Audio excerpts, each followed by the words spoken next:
Hola, soy Paulina Astroza, directora del Centro de Estudios Europeos de la Universidad de Concepción y aquí estamos una vez más en un nuevo capítulo de la región al mundo, que transmitimos gracias a la Cátedra Jean Monnet de la Unión Europea y que lo pueden ver a través del canal del Centro de Estudios Europeos de la Universidad de Concepción en YouTube.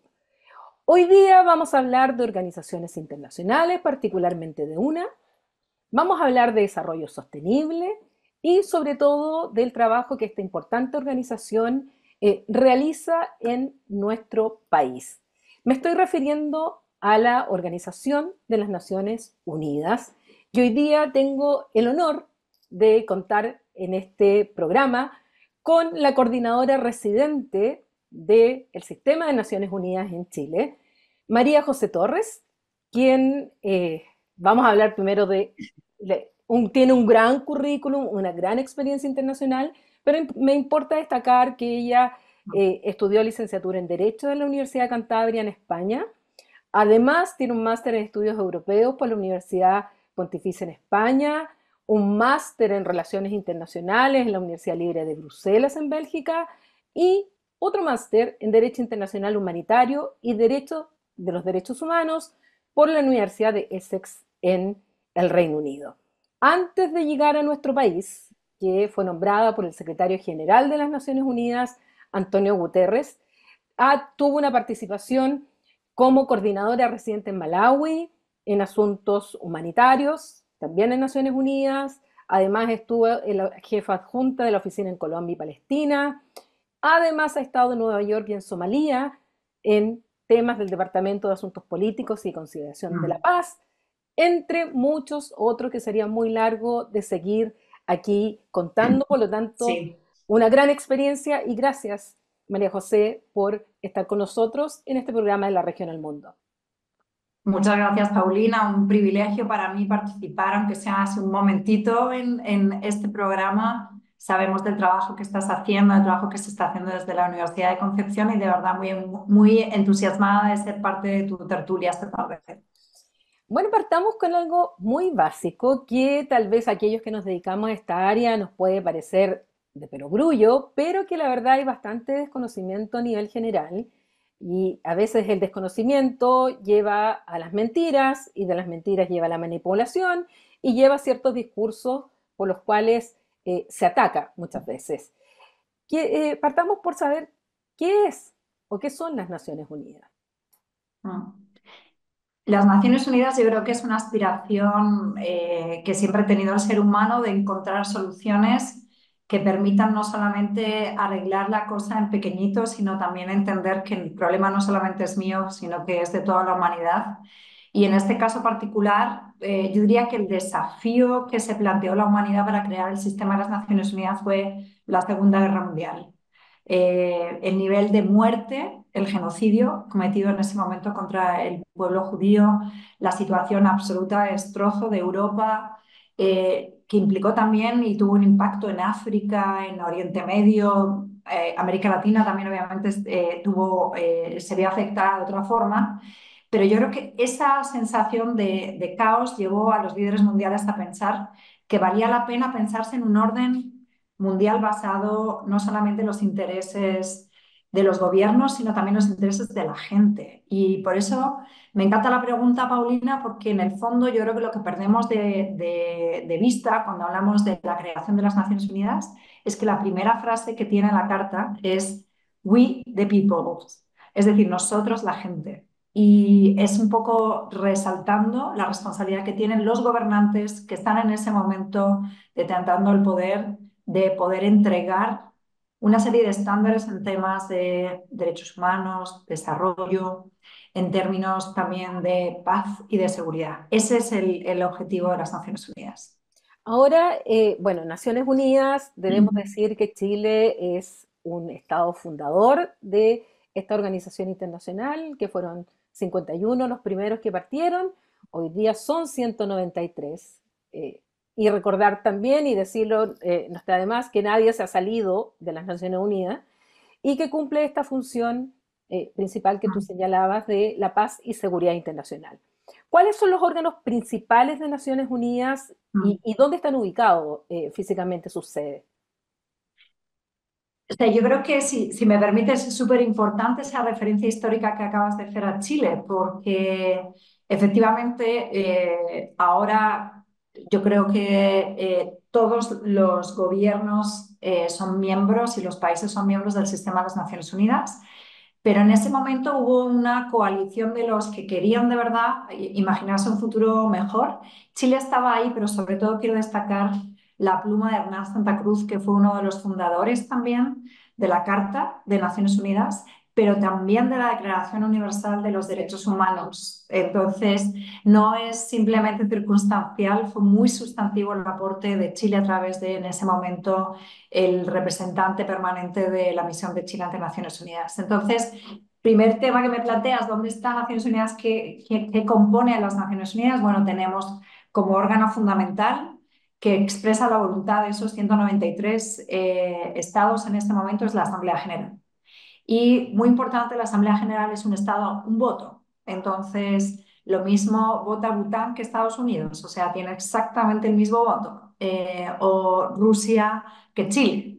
No es un tema que tenga que ver con número de habitantes o con el peso específico de su economía en el producto global mundial, sino que tiene que ver exactamente con que se entienda que ahí los pueblos expresan su opinión y la Asamblea General ha sido como uno de los órganos más importantes a la hora de definir lo que se llama soft law. O sea, que se ha especializado mucho en los temas de desarrollo, desarrollo sostenible, derechos humanos, hasta que se crea el Consejo de Derechos Humanos, que es de muchísimo más reciente creación y se establece en Ginebra, pero depende de la Asamblea General. También es un consejo constituido por gobiernos. Y lo que todo el mundo conoce, y tristemente en estos días todo el mundo reconoce que no ha sido capaz quizá de estar a la altura del desafío histórico que tenemos en este momento, es el Consejo de Seguridad. Consejo de Seguridad que se compone de 15 miembros, de los cuales 5 son de carácter permanente. Y otra vez me vuelvo a la historia de posguerra del año 1945, cuando surge Naciones Unidas, en donde un poco lo que se acuerda es crear un mecanismo que permita frenar la guerra si otra vez ocurre, pero también reconocer que en esos equilibrios de posguerra hay países que ganaron y algunos que perdieron.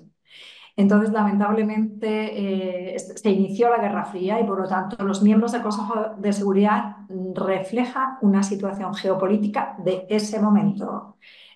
Ahí tenemos a China, a Rusia, a Estados Unidos, al Reino Unido y a Estados Unidos y al Reino Unido, Francia. me falta, y Francia, por supuesto, que son los países que de alguna manera resultaron victoriosos sobre en ese momento Alemania, que fue la que se consideró el eje, ¿no? Alemania, Italia y Japón.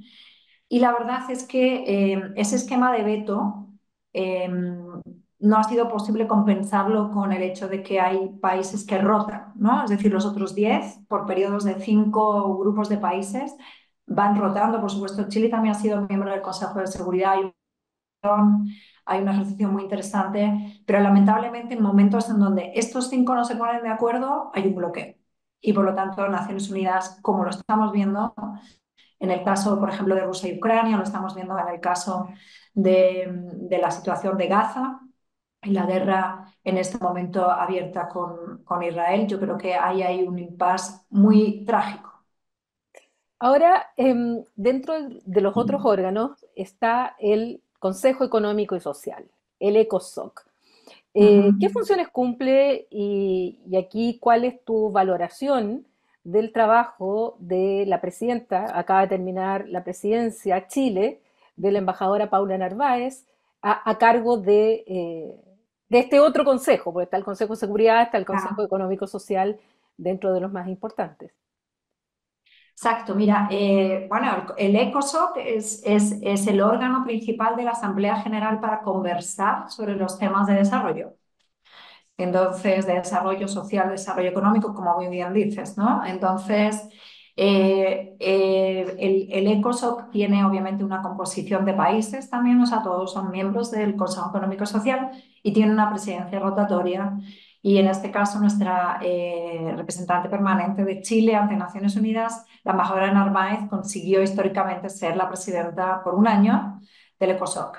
Yo creo que cada vez más el ECOSOC está jugando una función clave. Este secretario general, Antonio Gutiérrez, se ha dado la tarea de reformar el sistema de las Naciones Unidas en sus tres pilares. Y como decía, el pilar de derechos humanos, el pilar de desarrollo y el pilar de paz y seguridad. Y le ha encargado al ECOSOC acompañar el esfuerzo que se está haciendo desde el sistema de las Naciones Unidas en términos del sistema de desarrollo. Para decirte que la creación del sistema de coordinación residente, como lo conocemos hoy, es del año 1918, una resolución del Consejo de la Asamblea General, pero que se trabajó en el ECOSOC. Y eso es parte del trabajo que ha estado haciendo también Paula Narváez como representante de Chile, pero como más bien presidenta del justamente ver cómo seguimos avanzando en la implementación de esta reforma, que tiene dos o tres pilares fundamentales. Uno, que el sistema de las Naciones Unidas trabaje de una manera más coherente con las prioridades nacionales, que haya una rendición de cuentas y seamos transparentes, y que a la vez haya un sistema que se organice con la presencia de un coordinador residente, que en este caso tengo el privilegio de tener yo ese puesto, que permita armonizar el trabajo de todo el equipo. En el caso de Chile somos 19 agencias, fondos y programas, pero esa supervisión, trabajo dedicado del ECOSOC junto con el equipo de desarrollo de Naciones Unidas ha sido muy relevante. El ECOSOC también trabaja con las agencias, fondos y programas, que también tienen sus propios órganos directivos, pero por así decirlo, el órgano de conversación de policy, o sea, de políticas y más político, diría yo, que es el ECOSOC. Algo muy interesante que trabaja la embajadora Narváez bajo su liderazgo, el ECOSOC, ha sido todo el tema de la financiación del sistema de desarrollo y de cómo también el sistema financiero internacional a veces justamente va en contra de lo que sería el desarrollo sostenible de los países, ¿no? Entonces, hay muchas iniciativas que se han ido sacando en el contexto del trabajo que se ha hecho por parte del ECOSOC, y nosotros, como parte del equipo de desarrollo de Naciones Unidas, le vemos como nuestro órgano director.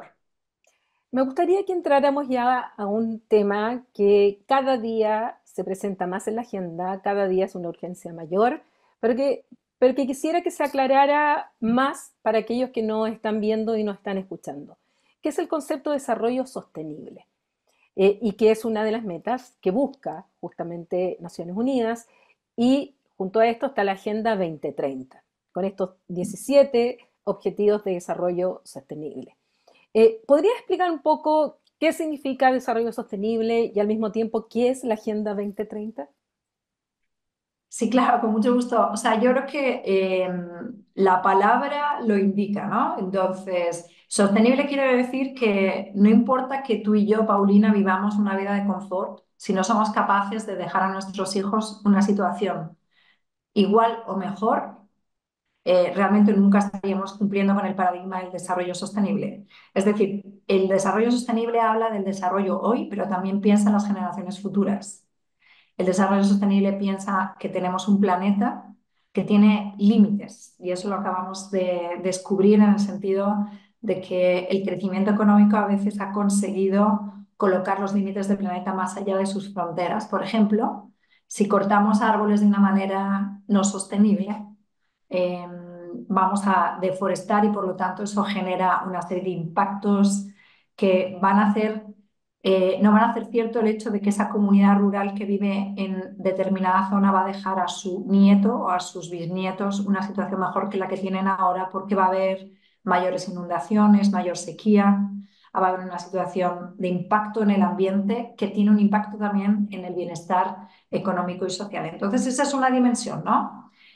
Sostenible en el sentido de cómo le dejamos ese legado a las generaciones que vienen. Sostenible porque tenemos que estar trabajando dentro del límite del planeta, ¿no? De los recursos que tenemos, o sea, los bosques, la naturaleza, el agua, el mar, reconociendo que no son recursos infinitos, sino que son finitos, y que todo de alguna manera tiene que estar reglado en un sistema en el que estemos todos de acuerdo. Es decir, países que tienen problemas, por ejemplo, de no haber regulado bien sus aguas territoriales porque no tienen la capacidad institucional. Voy a poner el ejemplo de Somalia, un país que conozco porque trabajé allá.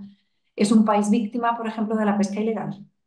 Entonces su gente no, ni tan siquiera es capaz de alimentarse de eso, pero las flotas de países desarrollados, incluyendo el mío, España, llegan, no digo que sea una política estatal, por favor, ¿eh? Eso es algo que hacen empresas, llegan a esquilmar los recursos porque no hay nadie que los controle, ¿no? Entonces, ahí hay un tema de esos límites, ¿no? Que pueden ser legales, que pueden ser nacionales, internacionales, locales. Y también tiene que ver con una dimensión que es no solamente el desarrollo medido como ingreso y capacidad per cápita, sino también acceso a derechos. Paulina, o sea, ¿qué quiere decir, por ejemplo, tener las posibilidades de tener derecho a la educación, a la salud? Eso es verdad aquí y es verdad en África. O sea, no es que haya un menor deseo de tener a tus hijos saludables en Chile de lo que hay en Malawi, ¿no? O sea, sin embargo, el acceso es bien distinto. Y esto tiene que ver con tener o no desarrollo, eso mide. El acceso, por ejemplo, a la libertad de expresión, que es también parte del concepto de desarrollo.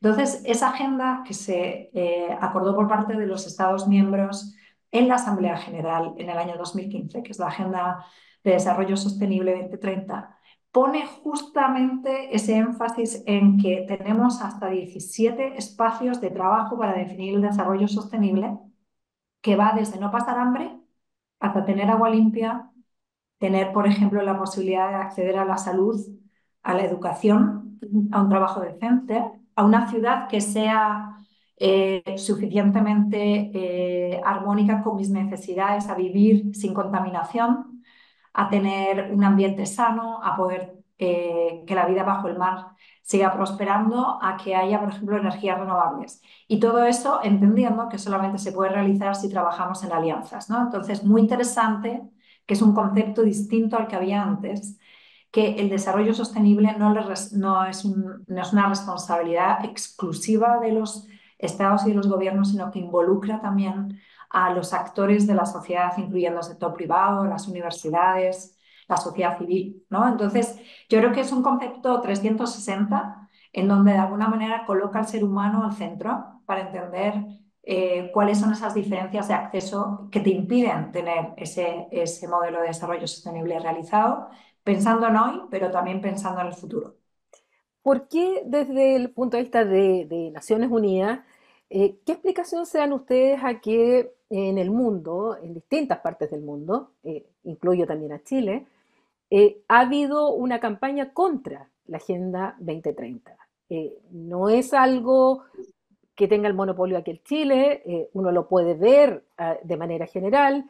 También se vio a nivel de una cierta coordinación internacional contra el pacto migratorio, cuando se votó en la Asamblea General de Naciones Unidas en 2018, y donde han surgido discursos anti-ONU, anti-organización Ujú. internacional, pero han tomado como particular objetivo algunos partidos, grupos, movimientos, la Agenda 2030. ¿Cuál es la razón? ¿Por qué creen ustedes que lo han tomado casi como un fetiche, como el blanco, como para darle a Naciones Unidas y tenerlo dentro del discurso que uno escucha en varias partes del mundo, incluyendo Europa, por cierto? Claro, mira, no, me encanta la pregunta porque en el fondo tú has dado parte de la respuesta, ¿no?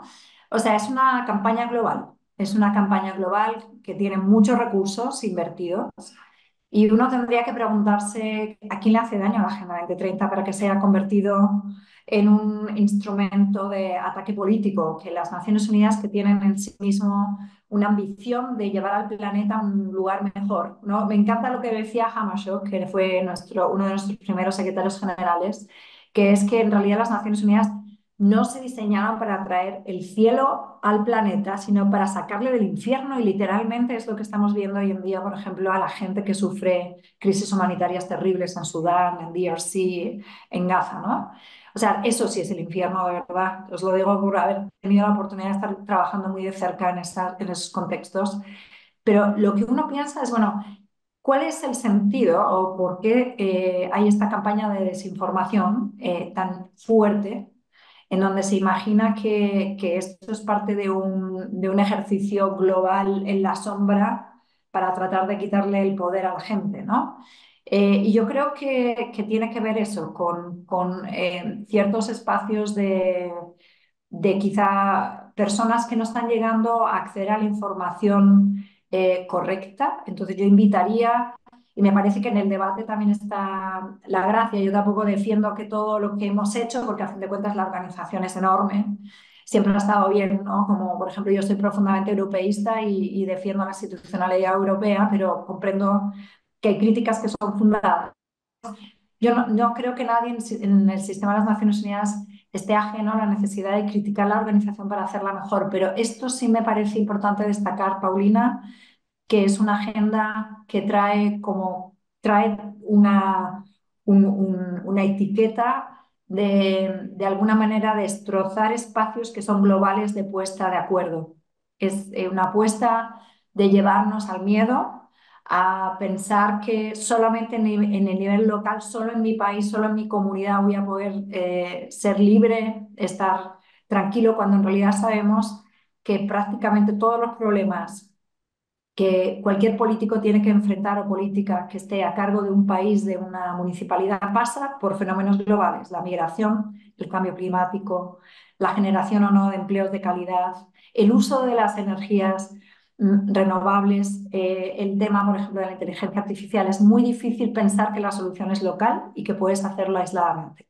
Entonces, en esto yo creo que es una invitación a todos y a todas los que creemos en agendas que son de carácter más global, a que nos informemos, a que quizá informemos mejor. Yo creo que también hay aquí una lección aprendida para nosotros, Paulina, sobre qué se trata esto, porque yo creo que estamos ante un fenómeno que justamente no atendido puede dar pie a ciertos populismos o posiciones radicales que no contribuyen necesariamente a crear sociedades ni más desarrolladas, ni más sostenibles, ni más justas. Sí, algo de eso también yo puedo hacer el símil, que es a lo que más me dedico respecto a lo que pasó con el Brexit y pasó con la Unión Europea, justamente en que la noche que gana el Brexit, lo más buscado en Google en el Reino Unido fue ¿qué es la Unión Europea? Mm. O cuando uno va a Europa, y me ha tocado estar en varias universidades, incluso colegios, yo pensaba que todos sabían lo que era la Unión Sí. Europea. Y la verdad es que no saben lo que es la Unión Europea. Muchos quieren salirse de la Unión Europea, y no saben que muchas de las cosas, beneficios que tienen, son gracias a la Unión Europea. Entonces, a lo mejor también pasa un poco lo de la ONU, porque Sí. no es raro escuchar que hay que salirse de la ONU, que hay que terminar con la ONU, que la ONU es un monstruo, y no sabemos que hasta el poner una carta en el correo y gracias al sistema de la Unión Postal Postal Universal, internacional. bueno, llega esa carta a el Sí, destinatario, y así uno puede hablar, tú has hablado de las agencias, bueno, hay que hablar del UNICEF, la FAO, la Organización Internacional claro. Marítima Internacional, o sea, meteorológica, la Organización de Aviación Aerocomercial. Entonces, muchas Sí. de esas cosas cuando uno se los dice a los alumnos, es cierto, lo que más queda debido a los medios de comunicación, debido a la gravedad, debido al rol que tiene, que es la seguridad, la paz y seguridad internacional, que no ha cumplido bien, de lo que más se habla es de lo negativo a través del Consejo de Seguridad. Y se Ujú. olvida la gran familia, como algún profesor me dijo, de Naciones Unidas, que si no estuvieran habría que inventarlas. Y tal vez faltará ahí un poco más de pedagogía y de bajar esos Sí. temas a la población. Yo creo que hay un tema ahí pero también yo creo que lo que nos interesa más, además de obviamente que la gente y los niños y las niñas tengan acceso a la ONU, no te puedes hacer idea la cantidad de veces que nos han invitado y estamos constantemente trabajando con el modelo de Naciones Unidas en Chile. O sea que de verdad a Sí, mí me da mucha alegría creo que lo tienen y ahora, ¿verdad? reconozco. Ahora Sí, pronto, sí. ahora y pronto. Los equipos chilenos son muy buenos, muy competitivos también en el exterior. Hay un programa, por ejemplo, de niños que organiza el Hogar de Cristo, Jugado, que también es sobre los objetivos de desarrollo sostenible. Estamos a punto de lanzar un programa con TVN y La Ventana Cine, que es la Hackathon del futuro, sobre los desafíos del futuro. Lo vais a ver dentro de poco, quizá podamos hablar de eso otro día, Sí. Paulina, con jóvenes chilenos impresionantes que van a resolver esos temas que son de la agenda en el sentido de que tienen que ver con energías renovables, cómo se incluye a las personas mayores dentro del acceso a la salud, a la protección social o el trabajo de las mujeres o seguridad vial y que van a venir con todos sus talentos a presentar soluciones, que es de lo que se trata, ¿no? La agenda de desarrollo sostenible tiene una invitación constante a la creatividad, al talento, a que podamos conectar, ¿no? Porque en el fondo la solución de Chile le puede servir no solamente a Uruguay, sino también a Ghana, ¿no? Entonces eso es un poco, yo creo que lo que trae también una organización internacional como Naciones Unidas, que como muy bien decías, tiene además a sus agendas, agencias, fondos y programas, en donde una buena práctica de la FAO en Chile ha servido para hacer ese trabajo adaptado a su contexto, por ejemplo, en Bolivia, en Dominicana, en Angola, y tenemos muchísimos casos como esos en donde de repente una experiencia local se convierte en aprendizaje global y de eso se trata también la organización, ¿no? De poder intercambiar conocimiento, experiencia y buenas prácticas. Ahora, tu trabajo aquí en Chile, ustedes han publicado un informe de resultados de la ONU Chile 2023 y esto ha sido hace poco, según Ujú. entiendo, el 15 de abril del 2024. Eh, ¿Cómo podrías resumir tú lo que ha significado el trabajo aquí en Chile? Eh, ¿Qué se saca de lecciones? ¿Qué falta? ¿Cuáles son nuestros principales desafíos desde el punto de vista de la ONU? ¿Y cuánto ustedes han trabajado también en terreno? Ya como tú algo has Claro. adelantado sobre el trabajo con niños, pero también han trabajado mucho con mujeres. Estaba viendo una gran reunión de más de 100 mujeres eh, en una experiencia en la cual podían hablar de estos temas. Mm. Un poco eso quisiera saber, lo del informe de Chile ONU 2023. Como te comentaba, hay un compromiso muy importante de este secretario general y de todos nosotros como parte de su equipo de ser transparentes, ¿no? Entonces, esta idea de que lo que hacemos no es de la ONU, es de Chile en este caso, ¿no? Y lo primero que diría en este informe de resultados es que hicimos un reconocimiento a que todo lo que está ahí es parte, los resultados los hemos conseguido gracias al trabajo de los actores con los que trabajamos. El gobierno a nivel central, por supuesto, pero en los gobiernos locales hay un montón de municipalidades, de gobiernos regionales, de asociaciones, de organizaciones. También trabajamos con las universidades y cada vez más estamos empezando a trabajar con el sector privado justamente en temas puntuales. Cosas que me parece interesante destacar, así como para dar dos o tres ejemplos. Hemos trabajado muchísimo en los temas medioambientales, ¿no? Por ejemplo, lo que es la bajada territorial de la Ley de Cambio Climático es algo que hemos hecho como sistema, obviamente con el Ministerio de Medio Ambiente. Ahí hay un trabajo increíble con las regiones. Hemos acompañado, por ejemplo, las consultas territoriales también para la preparación de la Estrategia de Desarrollo Sostenible, de implementación de la Estrategia de Desarrollo Sostenible de Chile, que eso implicó también poner la mesa para que la gente pudiera conversar alrededor de determinados temas.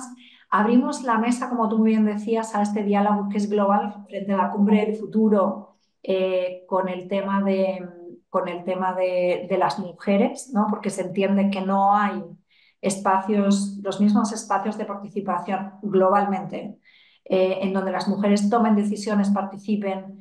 Y me pareció espectacular del diálogo de Chile que hubo muchas niñas de 15 en adelante con una voz muy clara pidiendo que no solamente se nos invite, sino que queremos ser parte de la toma de decisiones. Eso es lo que Mm. dicen las niñas, me imagino tus estudiantes también. Sí, Y de mayores. verdad que ahí hay un llamado muy interesante a que esto no es un trabajo solamente de las mujeres, sino es un trabajo también de los hombres y de los chicos, ¿no? Entonces, una invitación a que estos temas no sean solo un reducto de personas que están convencidas y que ya, ¿no?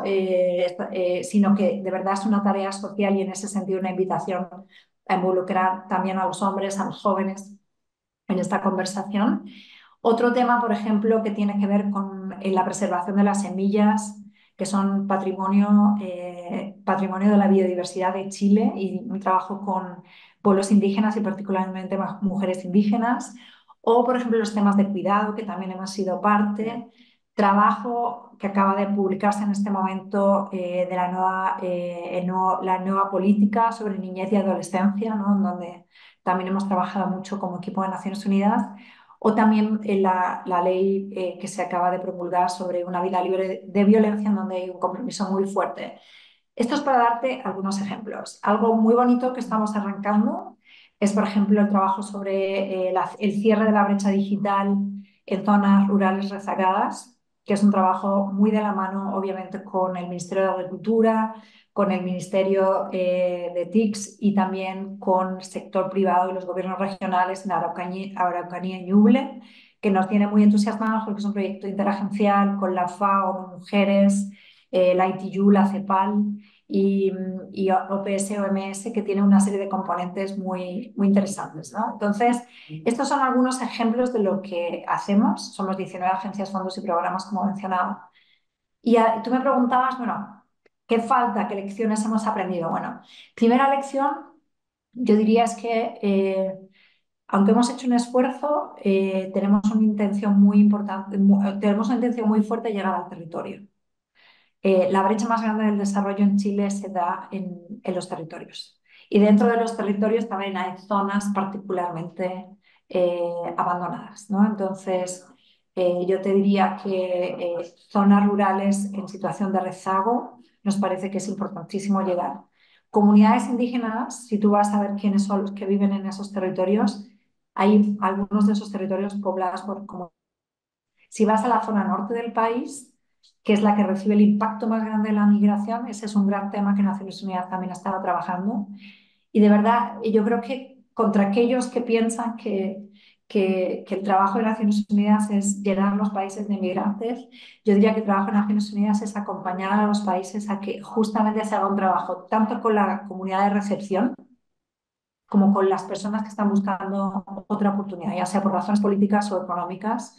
Y que en ese caso yo creo que los chilenos, tengo que reconocer, han sido tremendamente generosos, Paulina. O sea, independientemente de que pareciera que la gente está en contra de la migración, la practicidad de la cosa ha sido que de verdad hemos visto eh, un esfuerzo de parte de las comunidades, de las instituciones, de acoger a la gente. Y todos conocemos, yo creo que si te das la vuelta, conocemos, tenemos papás o mamás del colegio que vienen de Venezuela, de Colombia o de otros países, tenemos colegas, vemos gente que trabaja en el sector servicios, que trabaja en nuestras casas cuidando a los abuelitos. Y yo creo que ahí hay un aporte muy importante que está haciendo también la migración y Naciones Unidas está acompañando estos procesos también. Bueno, algo de eso ya yo escuchaba, porque el informe fue presentado ayer del PNUD respecto a Mm, Chile y justamente se decía esto dentro de las conclusiones, era que a diferencia de lo que se pensaba, la ciudadanía no tiene ese rechazo al inmigrante como aparece en otras encuestas y en el trabajo de terreno, sí. así aparece y aparece esa preocupación como mucho más abajo que otras preocupaciones en Chile, Mm, cosa que a veces sí. uno mirando los medios de comunicación o escuchando ciertos discursos pareciera ser todo lo contrario, Sí. y ahí lo planteaban. Por último, María José, pensando un poco en la proyección de Chile, eh, a nivel regional, nosotros somos un Ujú. pequeño país, largo país, pero no somos potencia. Pero a nivel regional, muchas veces nosotros hemos tenido un gran aporte en distintas materias. Mm, Eh, y obviamente una situación compleja que estamos viviendo hoy día, hablando de migración, es justamente el caso de Venezuela. ujú. Desde la ONU, ¿cómo? Porque es la típica pregunta también que a uno le hacen en clase. Dicen, bueno, mire lo que está pasando en Venezuela, ¿qué hace la ONU respecto a Venezuela? ¿Qué hacen los países, incluyendo Chile, respecto a Venezuela? Eh, y eso en Europa preguntarán sobre lo que pasa en Rusia y seguramente en otros Mm, países preguntarán qué es lo que pasa en Sudán o en los 34 conflictos abiertos que están, en los cuales claro. los medios no todos los toman en cuenta No. para efectos de la comunicación, pero particularmente Venezuela. Mm. ¿Qué hace la ONU? ¿Cuál es el rol de la ONU frente a algo tan grave como está ocurriendo hoy día con no solamente con las últimas elecciones, sino que en general la situación que se ha ido degradando paulatinamente en materia de derechos humanos y que hoy día ya es una situación muy compleja, el régimen actual de Nicolás Maduro? Mm. Yo creo que o sea, la ONU tiene, bueno, primero, la ONU está presente en Venezuela, igual que estamos aquí, claro, el tipo de trabajo es bien distinto, ¿no? O sea, porque no es lo mismo el trabajo que hacemos en Chile al trabajo que pueden estar haciendo en este momento en Venezuela, donde tienen un equipo de Naciones Unidas bastante robusto y trabajan en temas tanto de seguridad alimentaria como de educación, como de salud. Hubo en Naciones Unidas había dos misiones, una que era la del Centro Carter, que se autorizó por parte de las autoridades venezolanas en relación a las elecciones, me refiero a, o sea, este es el trabajo de desarrollo que hace mi colega y el equipo de Naciones Unidas allá, que tienen más o menos las mismas agencias que estamos aquí trabajando, pero tiene un componente humanitario muy importante también, cosa que aquí no tenemos, ¿no? Porque es otro tipo de país, como tú muy bien dices. Mm. Entonces, hubo una asistencia, una misión técnica electoral que estuvo presente, pero que no tenía una, que es súper importante destacarlo porque se genera la confusión muy a menudo. Naciones Unidas, muy excepcionalmente, ha tenido un mandato de observación electoral. Es decir, creo que lo hicimos en el caso de Mozambique en el año 1992 y en otro caso que ahora mismo no me acuerdo, pero de verdad ha sido muy excepcional observación electoral, pero sí hay misiones técnicas de acompañamiento electoral. Este fue el caso, obviamente invitado por las autoridades venezolanas. El informe de esta misión era restringido y de uso exclusivamente interno, y yo creo que el Centro Carter tuvieron que salir y sacaron el informe que sacaron, pero el secretario general, antes incluso de que saliera el Centro Carter, con su mensaje, la primera declaración que se hizo por parte de su portavoz fue solicitar a las autoridades de Venezuela que se pudiera evaluar el resultado de las votaciones. Eso fue lo primero que pidió el secretario general, obviamente haciendo un llamado a la calma y al respeto a los principios de democracia. Eso es un nivel. Yo creo que decidieron publicar el resultado del informe que se hizo de la misión técnica, en donde obviamente se cuestionaron ciertas prácticas electorales. Está ahí, es público, lo pueden leer, quizás lo puedes pasar a tus alumnos o si alguien lo quiere leer, te puedo pasar también el link. Y yo creo que eso no deja ninguna duda de lo que vieron los colegas que hicieron parte de esta misión técnica, ¿no? Y que se suma un poco a la ola de preocupación que existe a nivel mundial. Ahora, lo que la ONU no va a hacer, no lo hace en Venezuela ni lo ha hecho nunca, es declarar ganador a alguien en unas elecciones. O sea, eso sí no lo hace la ONU. Creo que sería una mala interpretación de nuestro rol y nuestro mandato. Obviamente los países pueden hacerlo, pero nosotros nunca nos vamos, o sea, siempre reconocemos de alguna manera el resultado electoral una vez que ya se confirmó por las instancias electorales correspondientes, porque saben que casi todos los países tienen un periodo también para que se pueda o no reconocer dentro de sus esquemas legales, ¿no? Entonces, yo diría que hay ahí un nivel de trabajo que se está haciendo. No me consta porque no es algo en el que yo participe como coordinadora residente de Chile, pero estoy segura que conociendo el trabajo que se hace normalmente, mis colegas están trabajando para encontrar soluciones que sean justamente evitar la violencia y el caos en Venezuela y preservar los derechos de los venezolanos de la mejor manera posible. Ahora, hay otro mecanismo que también es de Naciones Unidas que no es el equivalente al country team, ¿no?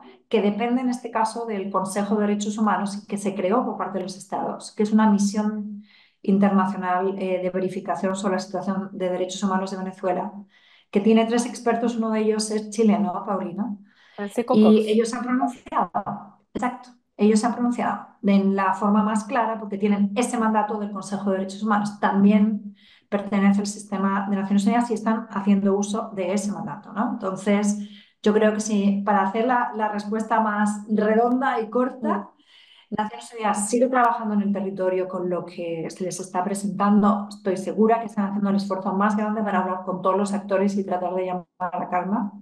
Eh, Segundo, yo creo que hay una definición de lo que ocurrió por parte de Naciones Unidas a través de la misión técnica, ahí está. Y tercero, yo creo que también desde la perspectiva de derechos humanos, en el contexto de la misión también Naciones Unidas ha hecho lo que ha visto, ¿no? Entonces, De verdad que preocupados sí estamos porque yo creo que el efecto de paz y estabilidad, o lo contrario en Venezuela, tiene un efecto escalera en toda la región y de verdad que les deseamos a los venezolanos todo lo mejor en esa situación. Así es, bueno, el informe de este comité técnico es bastante duro. eh, Sí. Parte un poco un resumen en cuanto establece el desequilibrio respecto de quienes podían inscribirse. Sabemos que no se dejó inscribir a, bueno, a la misma Corina Machado, antes a otros. Eh, por lo tanto, habla este informe un poco de ese desequilibrio que hubo durante la campaña. Luego dice que el día de la elección, en general, fue pacífico, fue tranquilo, en general, Mm. pero donde pone el acento muy fuerte este informe del Comité Técnico de Naciones Unidas es en el resultado. O sea, dice directamente Sí. fraude, Mm. que no se entregan los datos, y además, otra cosa súper interesante que dice es que lo que ha entregado hasta hoy día la oposición como actas son absolutamente verificables, o sea, coinciden con las que de Mm. verdad fueron. Entonces, le da veracidad a lo que está mostrando tanto Edmundo González como Corina Machado. Entonces, eso la Está. verdad, por un lado, es muy fuerte. Y por otro, la otra misión que tú señalabas, en donde está mi querido colega y amigo Francisco Cox, no los Sí. han dejado entrar a Venezuela. No, no pueden ir.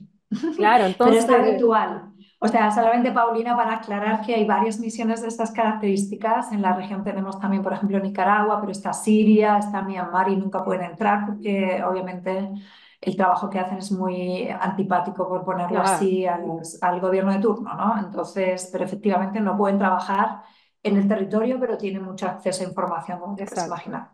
Exacto. Bueno, María José, ha sido un verdadero placer conversar contigo de Lo estos mismo. temas, conocer mucho más de lo que hace Naciones Unidas, no solamente a nivel mundial, sino que también aquí a nivel regional e incluso a nivel local. Mencionaste Sí, regiones que están cercanas acá, la región claro, de Ñuble o la Araucanía, están muy sí. cercanas a nuestra región del Biobío. Así es que muchísimas gracias por haber estado con nosotros.